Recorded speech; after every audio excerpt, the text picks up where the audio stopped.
Good morning. Welcome, everyone. My name is Tina King, and I'm a 10-year cancer survivor with papillary thyroid cancer. So welcome.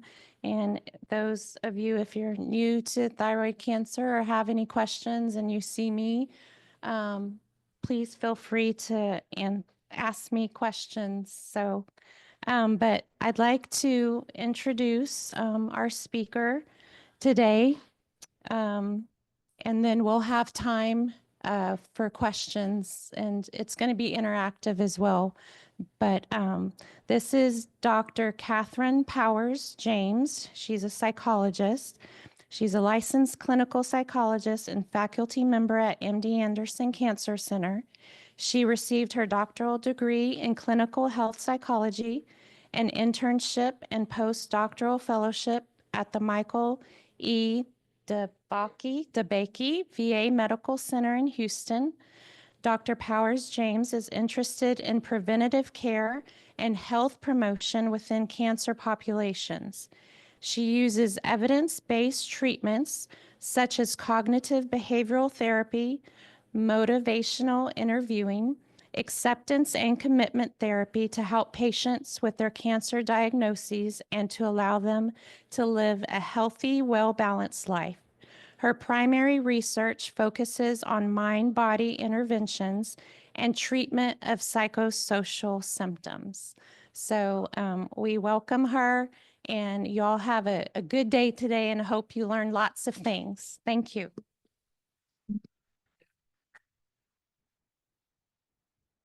Hey, so the structure of this conference too is you guys can jump in and ask questions at any point. So I encourage you to interrupt me. So please do along the way. So I prepared about 20 minutes, so we have plenty of time for questions throughout as well as the end. So again, thank you for that lovely introduction. My name is Catherine Powers. I am one of the psychologists in integrative medicine at MD Anderson. I've been working with patients for over a decade there, and before that, I was working at the local VA with oncology patients with the veterans. Let's see. Okay, so today I'm going to draw upon a few different areas. First of all, I am a fellow cancer survivor. I did not have thyroid cancer. I had stage 4 Hodgkin's lymphoma. I was in a group about a week or two ago, and a patient of mine realized, actually it was a thyroid cancer patient, realized that she had a cancer anniversary.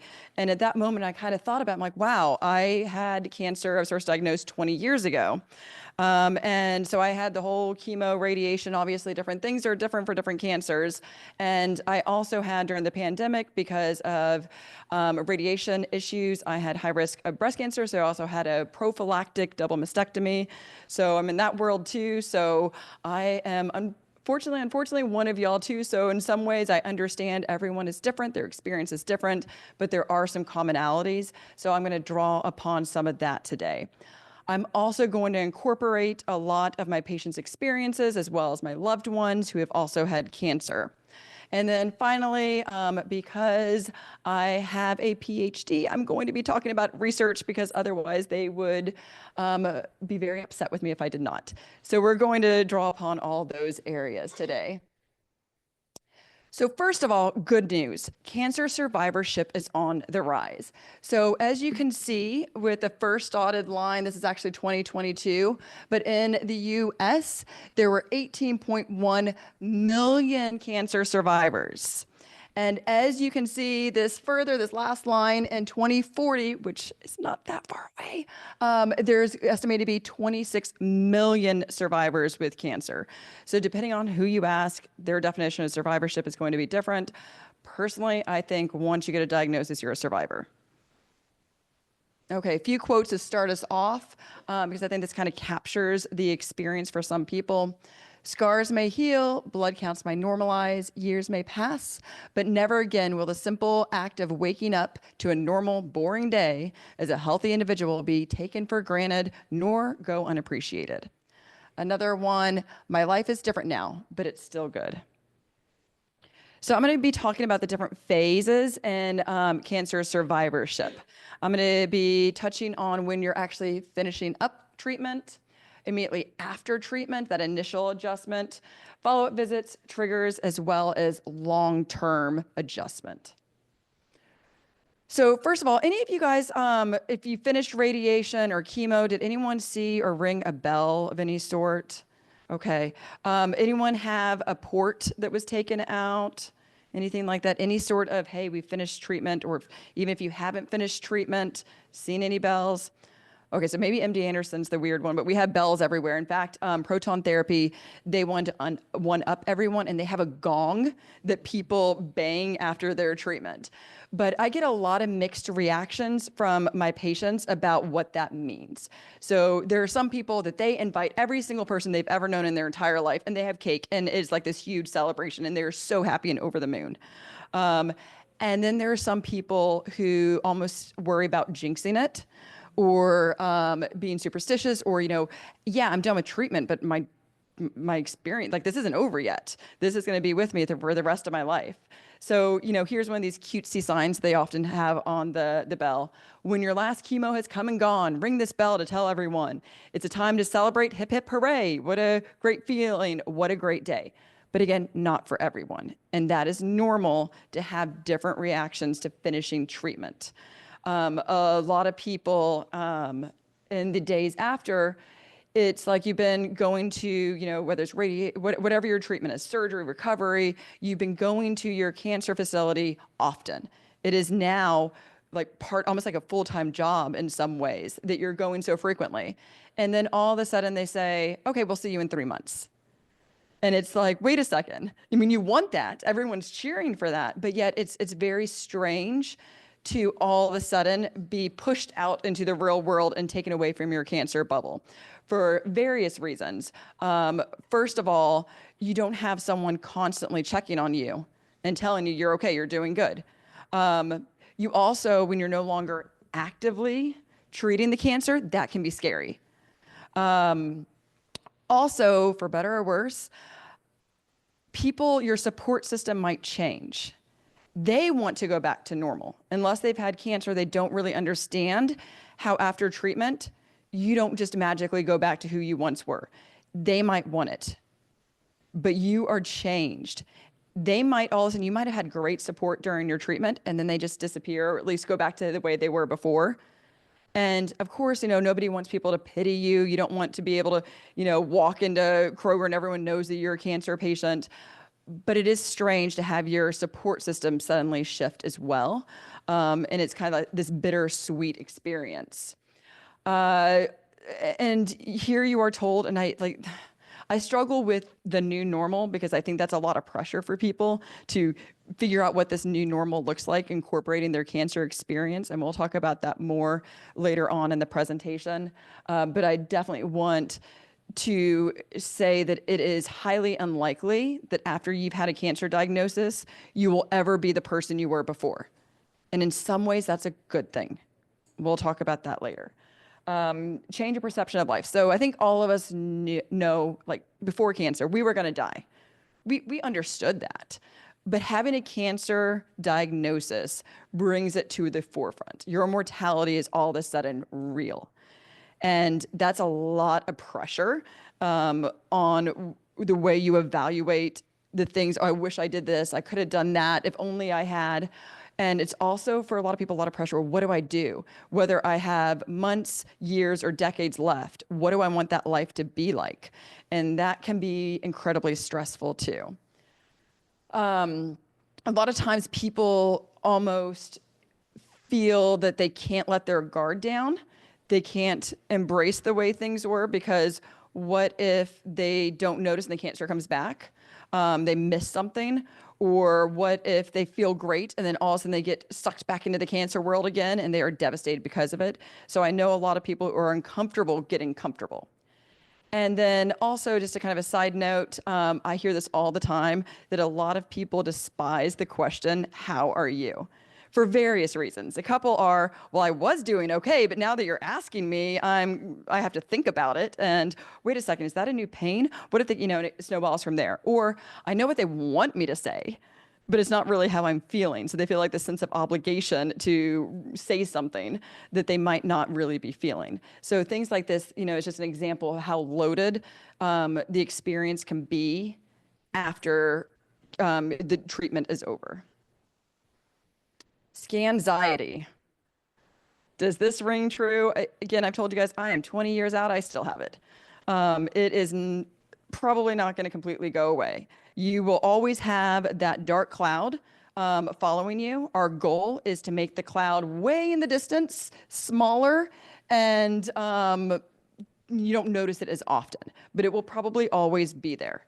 And we'll talk about that in a second too. But a lot of times leading up, especially in the beginning, the days, the day of, while in the machine, whatever it is, depending on your follow-up, the blood work, that can be incredibly anxiety provoking. You might not even realize it. A lot of times I get family members being, "You're irritable today. What's wrong with you?" And you might not even realize it's because you are about to be told whether or not you have to go back in the cancer world and fight it again, or if you can go on and live your life. And that's a pretty strange thing to be experiencing as a human. Excluding the past maybe 50, 60 years, nowhere in our timeline as humans have we ever had a day where we were going to show up and someone tell us if we're doing well or we might die again. I mean, that's a very strange thing. So what can you do about it? Relaxation techniques. How many of you guys have done an MRI before? Those machines make the weirdest noises. So what I do is, here I am, I'm all for guided imagery. We'll touch on that a little bit later on, that you kind of go to your happy place. The brain is incredibly powerful. You can almost convince your body that you're at the beach, for example. So for me, I love going to the beach. In fact, after this, I'm going to go meet my friends to go to the beach this weekend. But so when I take MRI machines, I go to the beach to the point where I almost fall asleep, which also can mess it up. So don't get that relaxed, because then when you're supposed to be doing stuff, you mess it up. But anyway, so you hear that weird banging and noises. I just imagine there are some crazy people next to me listening to techno music really loud. So I incorporate it into my guided imagery. So that can help, because what we know is stress is not good on the body. It's not good on the immune system. I could do an entire talk on that. But it is normal. Even if I'm on the Paradise Island, you would be worried about the next hurricane. So stress is inevitable, but we want to manage it.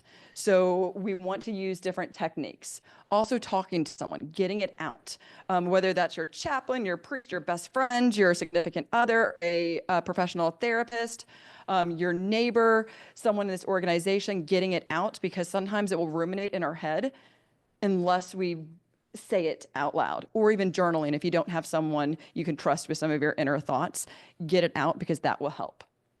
Another thing is, at least I'm in the camp, not everyone is, but a lot of people are in the camp, knowledge is key. And I know a lot of us have gone to doctor's appointments and they walked out of there, and that's when we think of all the other questions, or maybe 3 o'clock in the morning we wake up and say, "Oh, I should have asked this," or "What did that mean?" So a couple of things. First of all, write down your questions ahead of time. You can always send it to them ahead of time, and make sure they see that you have a list so they know that you have questions, and that will keep you on task. Bring somebody, because I don't care how smart you are, you're not going to retain everything that they say. So either bring someone or record it. Most doctors will allow you to record the information that they are sharing in those sessions. So again, knowledge is key. That can reduce anxiety. And let me see. So lots of different things you can do for scanxiety, but the main thing is know that it is normal, and you would be weird if you weren't a little anxious, especially in the beginning. You're having a normal reaction to an abnormal situation. Also, a little anxiety is good.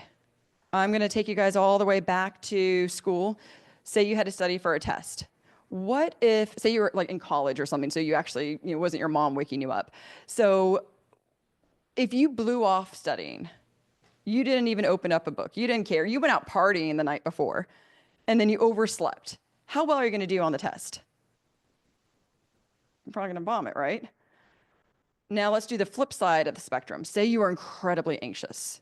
You've been studying, you can't sleep at night, you were so nervous, you show up to the test and you're shaking so much you break your pencil, and then you open up the booklet. I don't think they have booklets anymore, but you open up the booklet. I'm so aging myself. You open up the booklet and you can't even read because all you're thinking is, you're going to fail, you're going to fail, you're going to fail. How well are you going to do? You're not going to do well either. So some anxiety is actually motivating. Say you study just enough that you can sleep, you show up, you can actually read the questions, you do well.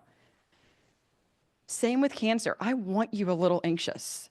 A little anxious makes you follow through with your doctor's appointments, makes you try to change some lifestyle things that might not be helpful. It makes you, do all the things that you should be doing for cancer, that if you notice a lump, a bump, or something like that, you report it. So some anxiety is actually good. It's when it's too much that we have a problem. So various triggers, we talked about the follow-up visits and medical tests, anniversaries, and that can be diagnosis, that can be finishing treatment, that can be a huge trigger for anxiety. Birthdays, I think it's the American Cancer Society that's the sponsor of birthdays, but even birthdays can be triggers. So some people are like, wow, I didn't think I'd make it to this birthday, or how many more birthdays do I have left?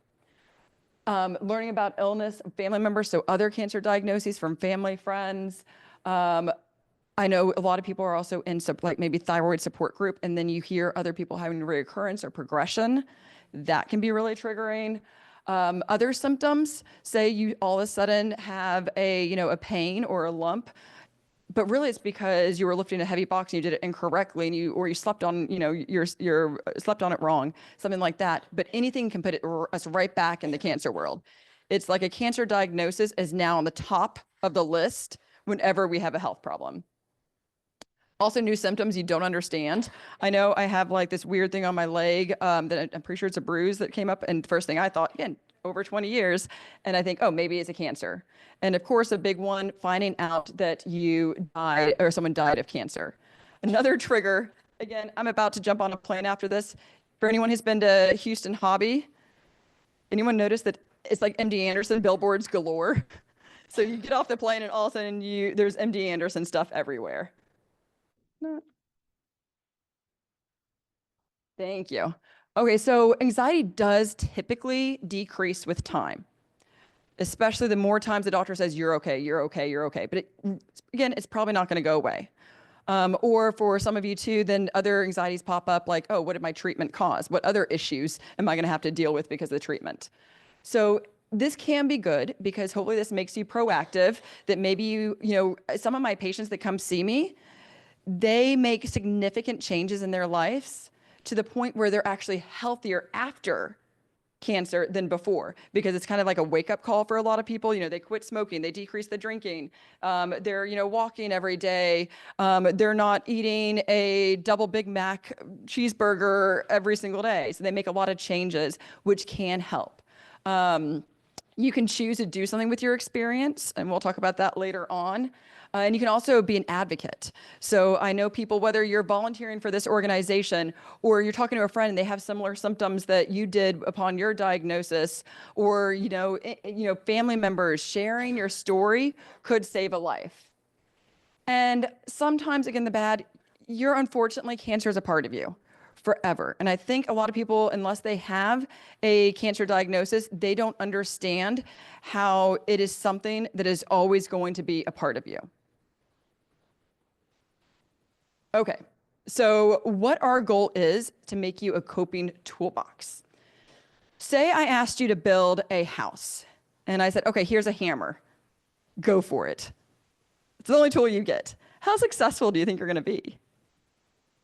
Probably not so successful, right? So same way with stress. We want to build you a toolbox with different tools that you can use to deal with different stressors in your life.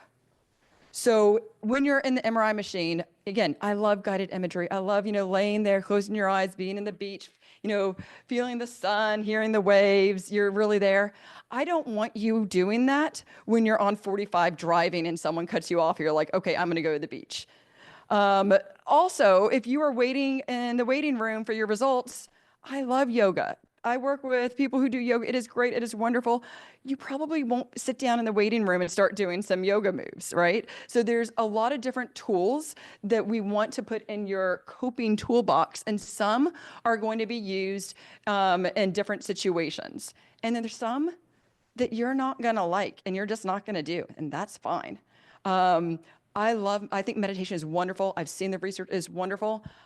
I have too much ADHD to do meditation, and that's okay. I know myself. So you got to know yourself, know the situation, but we want to fill that toolbox. Also, think about some of these tools as in things that you do every single day, no matter what. That could be exercising, gratitude, whatever your cup of tea is. And then there are some things you do as needed. So we're going to go over some of the things. So you can volunteer, like some of our people do for this conference. There's, the American Thyroid Association, the Thyroid Cancer Survivors Association. You can, at MD Anderson, we have My Cancer Connection, where you can be a mentor to other patients.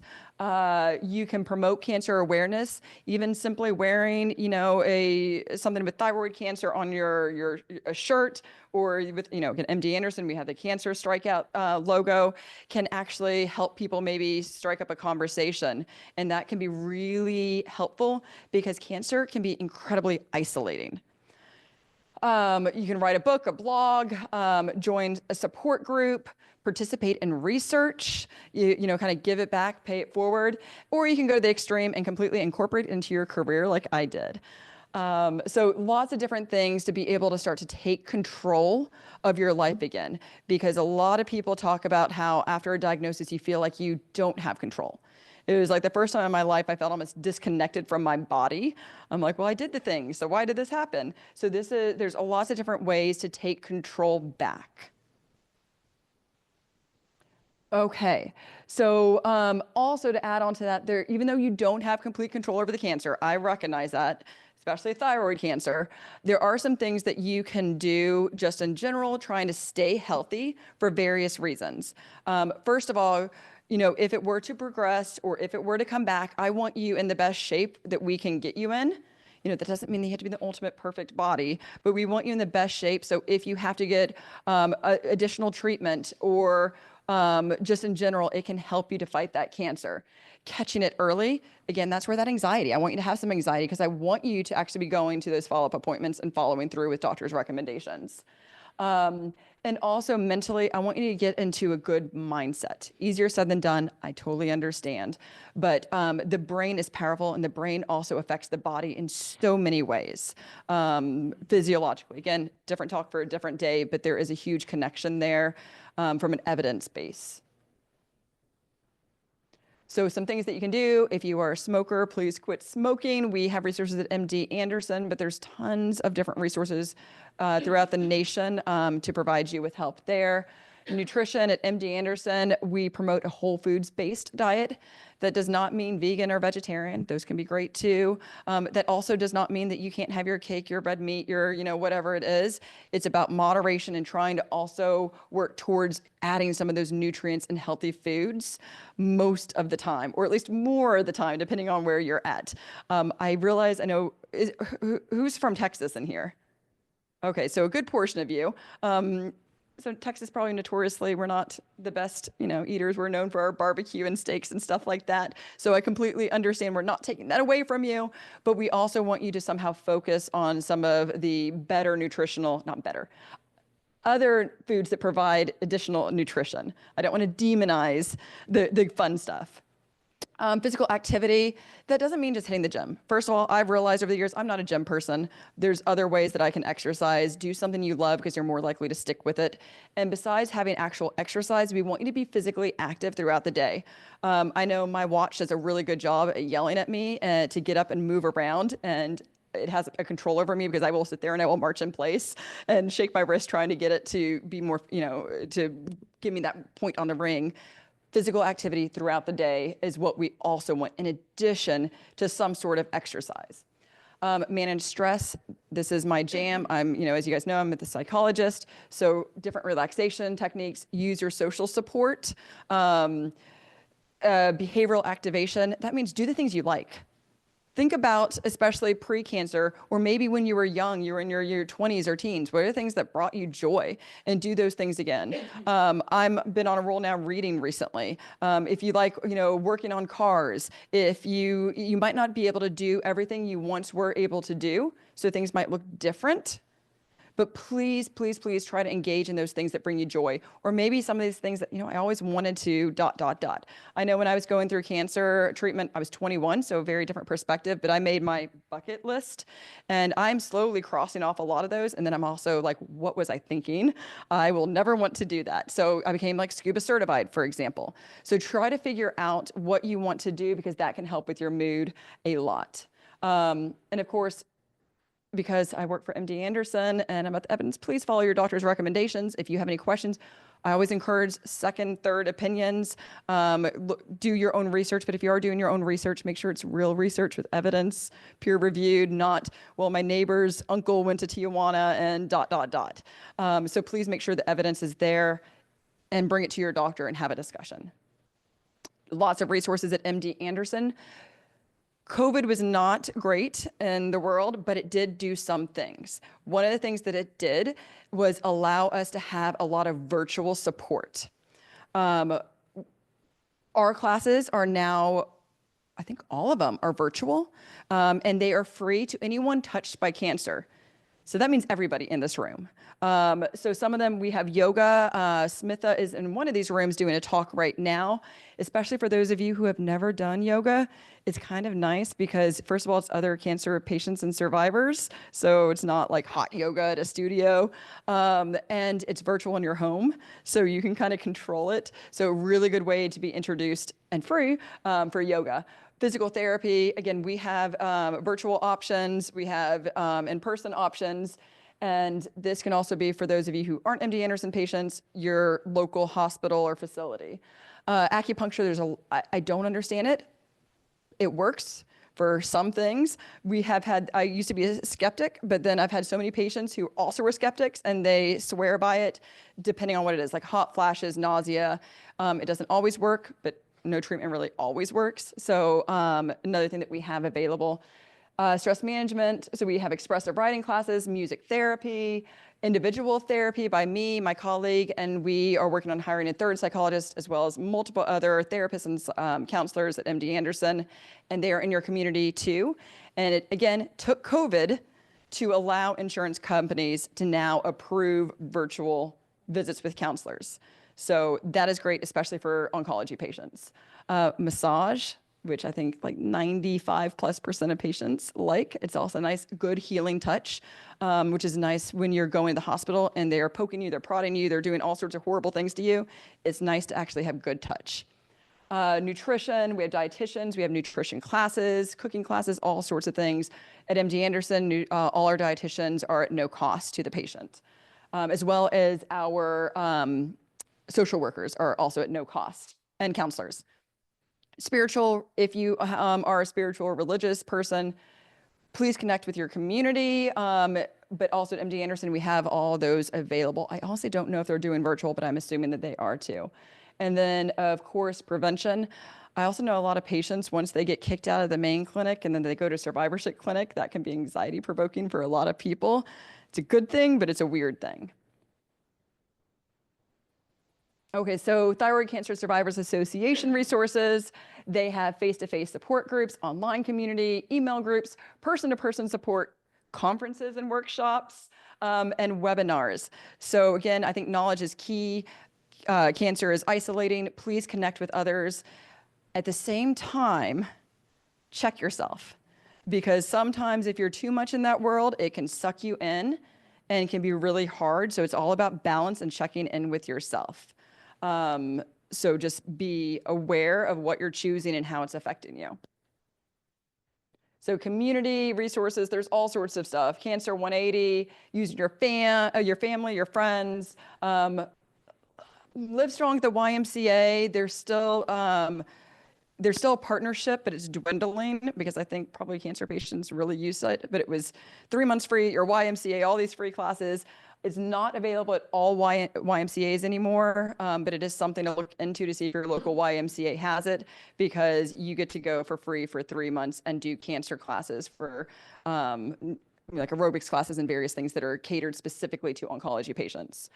And again, I'm a psychologist, so I'm going to say I think everyone should be in therapy. It's great. I have 2 little kids, and they have social emotional learning classes, and they're learning some of the stuff that I teach with my adult patients. And I think it's awesome that they are being able to learn these skills at a young age.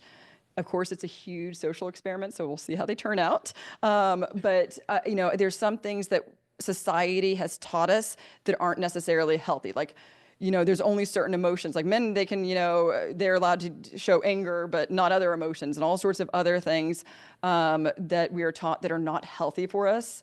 And it's not saying that we're going to encourage you just to walk around the mall crying and stuff, but being able to understand your emotions, what's going on behind them, and do something about it. So creating a new normal, again, if anyone has a better suggestion on this term, please let me know, because I have a lot of feelings with this term. But trying to think, you know, a lot of patients are like, well, I have so much pressure. I survived cancer, so I had to do something big with my life. First of all, it's okay, just adjust for a while. It doesn't mean you have to make something huge out of your life, and you have plenty of time to decide. Hopefully, you don't have to decide that day what you're going to do with the rest of your life. I hope it changes you and changes the path for the good, but it doesn't have to be like you have to go cure thyroid cancer. So you also need to determine how much you want to integrate cancer into your personal life, and it might change through the years, but that is something that everyone has to determine what's best for them. Obviously, I'm kind of an extreme example, but it will be something that everyone individually needs to decide. Who's heard of post-traumatic stress disorder, PTSD? Okay, so most people. So there's actually something called post-traumatic growth. So after you go through a traumatic experience, such as cancer, what we find is a lot of people are resilient, and they actually say, maybe not right after diagnosis, but they actually say that experience somehow changed them in a positive way. Whether it's, you know what, that gossip and that drama, I'm done with it. It is so nice to be done with it. Or sitting there and spending time with your mom and actually appreciating that time. Or, oh my gosh, I have hair again. Whatever it is, sometimes we can feel like we appreciate the small stuff. We're gifted. We actually know that we don't have forever with our lives. So we're going to embrace it. We're not going to put off that phone call to our loved ones or that trip if we can afford it. And sometimes our lives actually turn out better because of it. But again, I know you would not want this upon anyone. Both can be true at the same time. So congratulations. You guys are officially a part of this club that you never wanted to be a part of, nor do you want any of your family or friends to join. But it is a unique club because once you find out someone had cancer, especially a fellow thyroid cancer patient, it's like an instant bond. And it's kind of a neat thing to have someone understand you on a level that most people don't. Even though it can be isolating, please know that you are not alone. Use the organization, use your resources. Try to start to navigate this, but you are not alone in this. And it is going to look different for everyone in this room, and it will change as you change. Okay, with that, I think we have time for questions. Any questions? Yes. No. Uh-huh.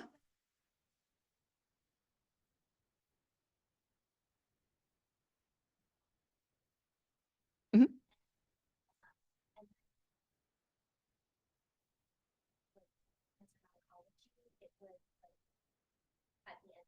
And what state do you live in? Okay, so a few different things. First of all, I wouldn't use PTSD necessarily as your search criteria. I would do more anxiety, which is a part of PTSD, but that's going to be more bang for your buck because your traditional PTSD treatments don't necessarily follow oncology, and that's coming from someone who worked at the VA. There's different treatments that I recommend for, and it doesn't also have to be a psychologist. It can be a, you know, a counselor, a social worker. I like Psychology Today as a website because you can search based on your insurance and other criteria. I would look for cognitive behavioral therapy, which is teaching you to be your own therapist in a way, which is the skills they're teaching the kiddos. Acceptance and commitment therapy, which I think is great for cancer patients because the gist of that is your worries are real. Like you're not just, oh, she looked at me funny. She must hate me. Let's talk about it. It's the cancer might progress or come back. Like they're real. So it's how do you go about your life with this anxiety and live the life that you want to live given your situation.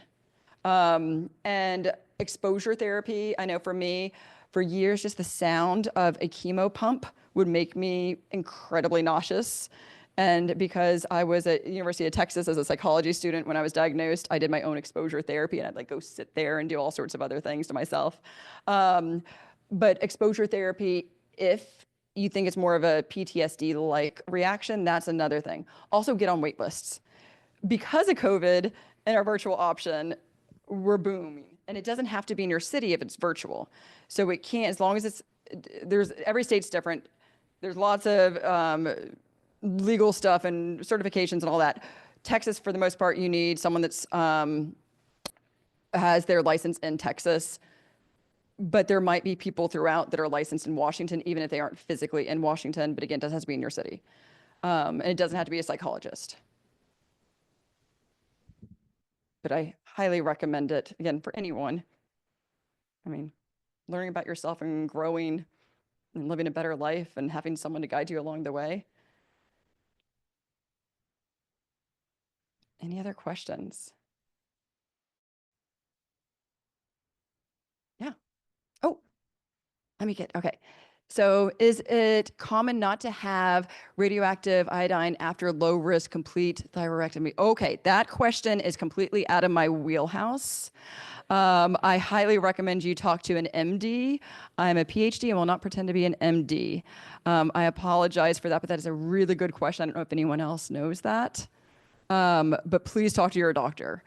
Can you talk about the dynamic with PTC that's a great, so sometimes okay, so sometimes this is actually a great question I get a lot of times, that your cancer isn't significant enough and you feel almost like imposter syndrome that, oh, I didn't have it bad. Like I get a lot of patients like, I didn't lose my hair, or almost like you have this survivor guilt or like a thriver guilt that is incredibly common. You're still in the club. I hate to say it, you're still in the club because you still have that dark cloud following you. You still have been tested by your mortality. And I guarantee that no one would sign up for what you had to go through. So, or the concerns and the anxiety and the what ifs. So again, any cancer, even if it's the, like for mine, I got the good cancers, but it was stage 4. So I understand what you mean. And again, this is incredibly common for people to feel like they didn't suffer enough. So they shouldn't be, reactive to it. But please know you have earned your right into this club. And it is completely normal to have that feeling. But please still address the anxiety and the stress and the worry and the concern and the what ifs and the mortality and all of that too, because that does matter. And I don't want to minimize your experience because there's always going to be someone, for everyone, that's had it worse. We're in this room and we are alive. Therefore, someone's had it worse. And the question, the one that, the one question that I did repeat or did answer earlier that was live was, how do I find a therapist that treats oncology questions? Is it touch screen or no? I worry that every bump or scratch on me and my family. A lot cancer can turn us into hypochondriacs. I was like that, and my doctor's like, please stop doing self-examinations. You suck at it, and it is only causing anxiety, so just stop, we got you. So I completely relate, and there's a few things. First of all, again, cognitive behavioral therapy, because it's not to make you this Pollyanna being like, there's never gonna be a chance of anybody in my life getting cancer again, but it's also trying to prevent you from dwelling on it to where, my mom had appendiceal cancer, And every single time someone has a stomach ache, she thinks that they have appendiceal cancer, and it is a rare cancer. So I completely understand. One is time. Simply, time will fix it. The more times you realize a bump, a pain is just a bump and a pain, and you had bumps, pains, and scratches prior to cancer. But cognitive behavioral therapy will try to make sure that your thoughts are realistic. So again, it's not to make you putting your head in the sand and thinking the world is perfect, but it's also trying to prevent you from dwelling and fixating on the what ifs. So I highly recommend cognitive behavioral therapy. There are booklets. If you Google it, there's probably, well, more than 1 million hits. It's the kind of the gold standard for anxiety. I think it is incredibly helpful. At the same time, please advocate, because it is a fine line. You will learn through trial and error what to bring to your doctor and what to let go. What to, my mom going around telling every single person that they're about to get appendiceal cancer probably was not in anyone's best interest. But now she doesn't do it as much. Now she's more specific about what this was in the timeline. And you will learn through trial and error, but it will take time, and it is a very normal reaction. Cancer is always going to probably be on the short list of the what if, but it probably will slowly through time go further and further down that list, that you'll realize, oh no, I have COVID. That's why I'm coughing. Or, other possibilities all of a sudden enter into your realm of possibilities. And I think that was how do I deal with that? Yeah. Can I go down? How do I move forward when my survivor rate is 5 years and I do not qualify for disability? My stomach is upset every day and I grapple with thyroid challenge daily. So first of all, I want to validate that this is again, a normal reaction to an abnormal situation. It is incredibly stressful. With the qualifying for disability, again, a little bit out of my wheelhouse, but please connect to a social worker. There are a lot of different options for cancer patients beyond just the disability, and they can walk through that with you. I was actually working with a patient yesterday who's about to get kicked off COBRA, but doesn't qualify for Medicaid or Medicare, and we were doing stuff, but I'm not the expert in that area. So regarding the at least disability, please talk to a social worker, because they do know all the resources out there. Even the thyroid cancer organizations like this one, they're going to have resources for you. So please connect with them, because there's a lot of things out there that we don't even know that are out there. Now, so go ahead. Oh, and psychologically, I think there's nothing right now that I'm going to ease your mind. That takes therapy and adjusting to it. And again, acceptance and commitment therapy, which is not just throwing in the towel and moving forward, but it's coping with these real thoughts and emotions and figuring out, how do I live that life, whether it's 5 years, 2 years, or 30 years. Yes, sorry. Well, I find myself thinking about sometimes is, what did I do Yes. to contribute to my getting this? Of course, there's no actual answer to that, and I'm sure part of it is just the illusion of having some control and being able to do something. But I'm curious how you advise people. So the question was, a lot of times we struggle with, what did I do to cause this? And there's a reason for it. Like this is that we feel that way, because if we have a reason, we can fix it and this won't happen again. So it means that you're smart, that you're trying to be this detective. But unfortunately with cancer, it can be like, your body just malfunctioned for a little bit and this happened, or something in the environment that you had no idea, or whatever it might be, or there's so many different things. I know, again, my mom, when I was first diagnosed, I was in UT Austin and I cleaned the windows one day, and I was bragging about cleaning the windows. She was convinced that caused my cancer. So she was grappling with it too. And I think that it is, there are some things that are more obvious about why we got certain cancers. Like if you have the BRCA gene, you're more likely to get certain cancers. There's mutations, there's genetics. And there's some things you drew the short straw, and it sucks. And it makes sense. Your brain is trying to figure it out. But there is, at least that we know, no answer. So acknowledging that, and every time your mind goes, what did you do? And you're racking, or what, you must have done something wrong, or again, absurd things that you're thinking, well, maybe this caused, or maybe that. Like with my diagnosis, the only correlations they knew were like middle-class families with not many kids that had good hygiene. I'm like, did I wash my hands too much? I mean, you know, there's all sorts of things that we try to figure out. And the only thing we can do is think about, okay, what's done is done. How do I move forward? And there's also other diseases than cancer. So trying to see, can I eat mostly good? Can I exercise? Can I manage the stress? Because again, heart disease is also in the picture too. So stress management is imperative. What can I do now to help? And again, sometimes you still draw that short straw again. So there is no fix, unfortunately. So it's focusing, not in a religious aspect. Does anyone know the Serenity Prayer? Okay, so, and I always butcher it, but the gist of it is you need to know what are the things you can control and what are the things you can't control and the difference, like in being able to let go of the things you can't control and focus on the things that you can. Easier said than done. It is normal. Those thoughts are going to enter your mind.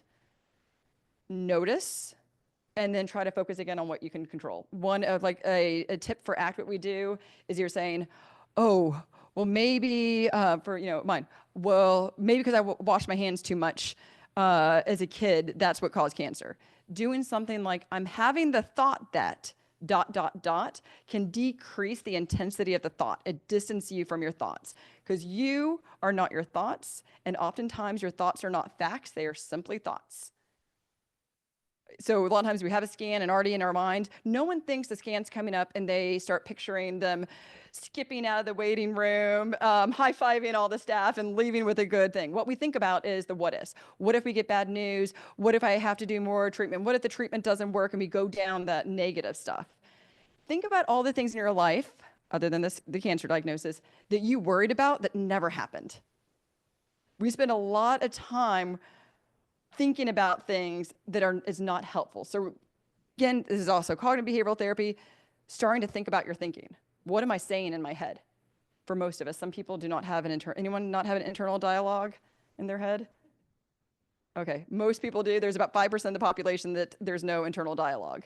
But most of us have some sort of thought process, and it's not always roses and stuff. Usually it's, you know, and if you think about our ancestors, if they're in a cave, the ones who came out and looked for the mountain lion and went and stored food, those are the survivors. The ones that came out and laid on the rock and had a nap were eaten by the mountain lions. And the ones that were the worriers, those are the ones that we come from. So if you think about a long line, excluding the past maybe 100 years, most of our ancestors were in constant state of survival. Whether it's collecting food, storing food, shelter, all these different things. But we're the first generations to have psychological worries like a scan. So it's a very new thing for humans to worry about something like that. So we don't know what we're doing. So think about your thinking. Okay, I move it down. Oh, yes.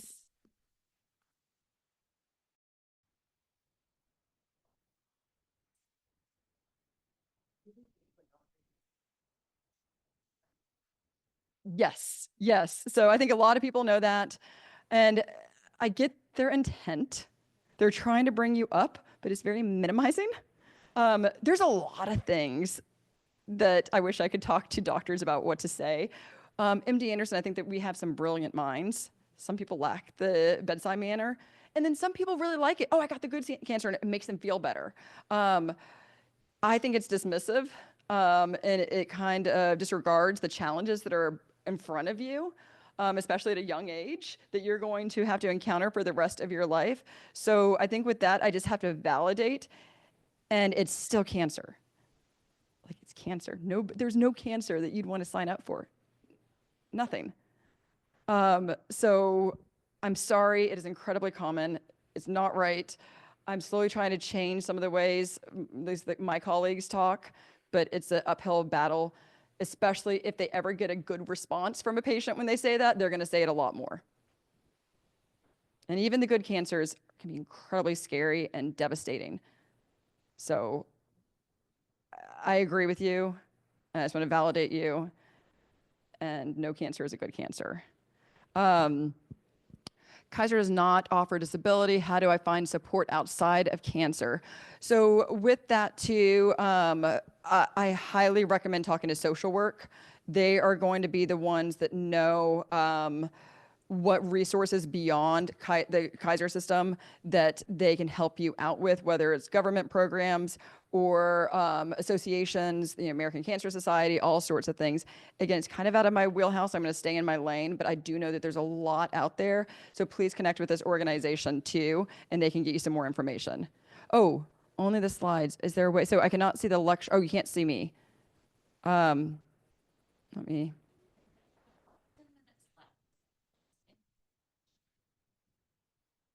Okay, I'm not sure if you can see me now, so I'm going to stand way far back too, so I'm not right in your face.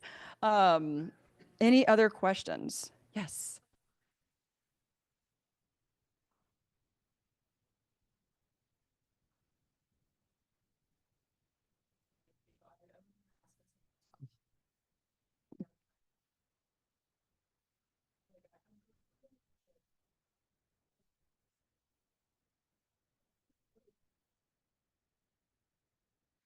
So I have noticed that there is a huge diversity in how people want to talk about their diagnosis. I had one patient that she didn't even tell her own family. I still to this day, like, do not know how they didn't know. Like she just, I don't know. And then there are people who shout it out to the rooftops. They are on social media. They are going around telling everybody. Most of us fall somewhere in between. And I, again, suggest evaluating why that is. And then based on your answer for that, it depends on what you should do about it. If it's, hey, I'm a private person, it's none of their business, fine. I mean, yeah, they don't need to know. And then when we, trying to figure out how do you say it without, whether, sometimes it's okay to lie, but trying to figure out, well, how do I get them off my back so I don't have to talk about it? Sometimes it's, if I say the words, I'm going to burst out in tears. So I can't say that, or I don't want them to look at me differently, or I'm not ready to talk about this.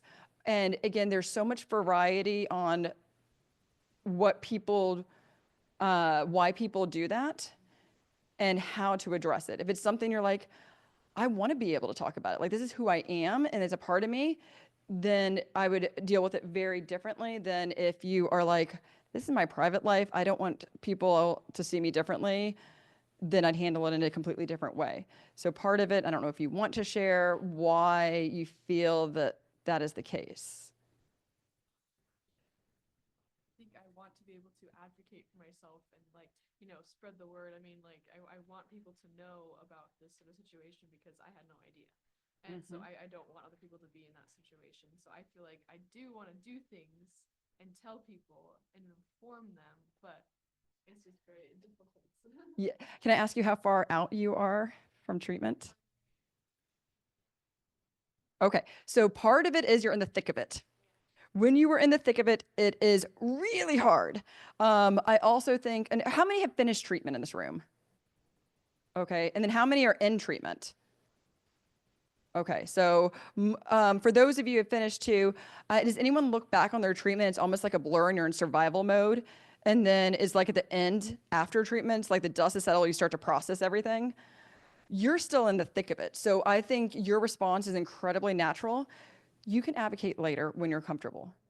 This is getting through treatment and on the other end, and then the more you do it and you see the reaction, and granted, people are going to say stupid things. Like I bet we could go around this room and share some stories about what people have said to us. So be prepared for that. But right now, I would just try to focus on finishing up. And then again, advocate for talking with a professional about, well, how do you have these conversations? And like, how do you begin them? Who do you begin them with? And if that is something you do want to advocate for, and in what domains, like maybe you join an organization where it's socially acceptable to be talking about it at first, and then you get used to it, and then you can go talk to it about other people, especially given you, what I'm assuming your age, it's probably very important for you to talk to your peers about some of these things that, you know, 'cause I got cancer at 21, so it was not normal to get cancer at a young age. You know, we're invincible and all that stuff. So your advocacy will matter a lot, not just for thyroid cancer, but cancer in general. But it's not on you right now. And there's different steps. And I don't know, afterwards, feel free if anyone's good at it to share how you guys navigated that. Okay, 5 minutes. Any other, let me see.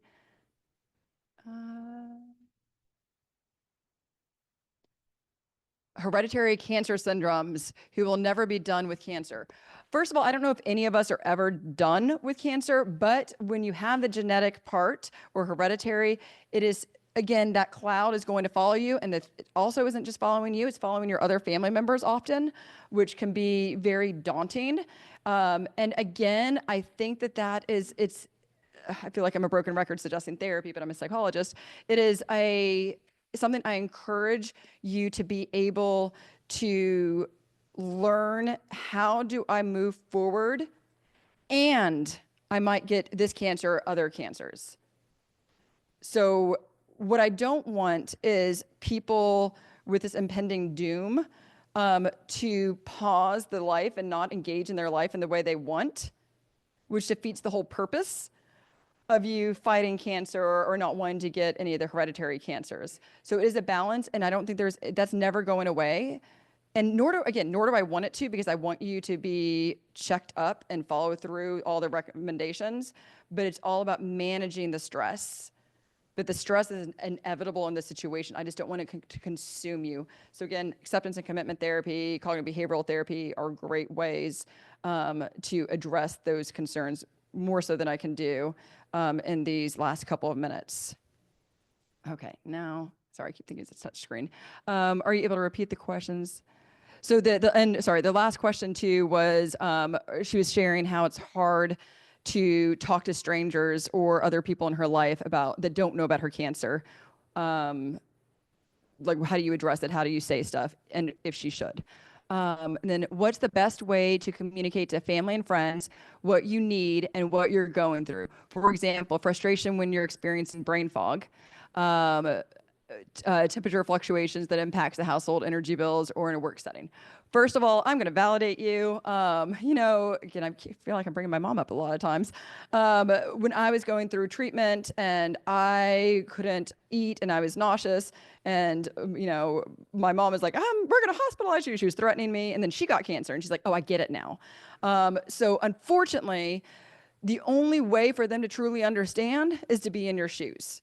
So it is incredibly hard. Another way to do it is have a third party, like a professional, maybe your doctor, explain the situation to them. That could be helpful, because they might not listen to you about, you know, brain fog. That's not real. It is real. We know it. Mine lasted at least 10 years. I think it was 10 years. I'm like, oh, I think I'm okay. I'm at my new normal now.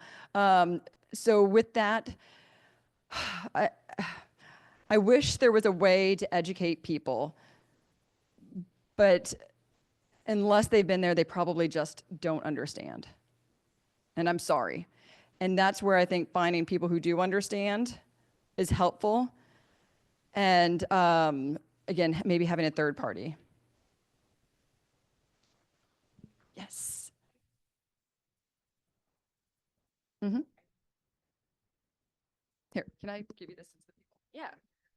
When I'm talking with strangers about thyroid cancer, like one reason like I kind of hate checking up with people is like, oh, how are you? And then you have to kind of go through it is I don't want to be a downer in conversations. Like I constantly deal with negativity and I don't want to put it out there more. Yeah, and again, I think that's balancing and practice. Like there is a way, and sometimes also if you save a life and you're a downer for a little bit, I don't think anyone's gonna have regrets for that. So even if you're a downer to, you know, 100 people, but you save one life, I bet you anything you'll be okay with that in the long run. So again, trying to focus on Why are you doing this? And especially if it's for advocacy. And if they're asking, maybe they'll learn, don't ask unless you want to know. And again, so this is really loaded. It depends on the person that you're talking to. So this is, again, a very complex issue of what to share and when to share it, especially I think with younger people, when you're talking to people who, the older I get, the more common cancer topics are, but when you're younger, they're not as common. So it's a very strange thing to have in that stage of your life too. So again, I'm going to validate it's uncomfortable. I understand you not wanting to be a Debbie Downer. And with practice, you can probably try to decrease some of the Debbie Downerness, but it's okay to be that way. Time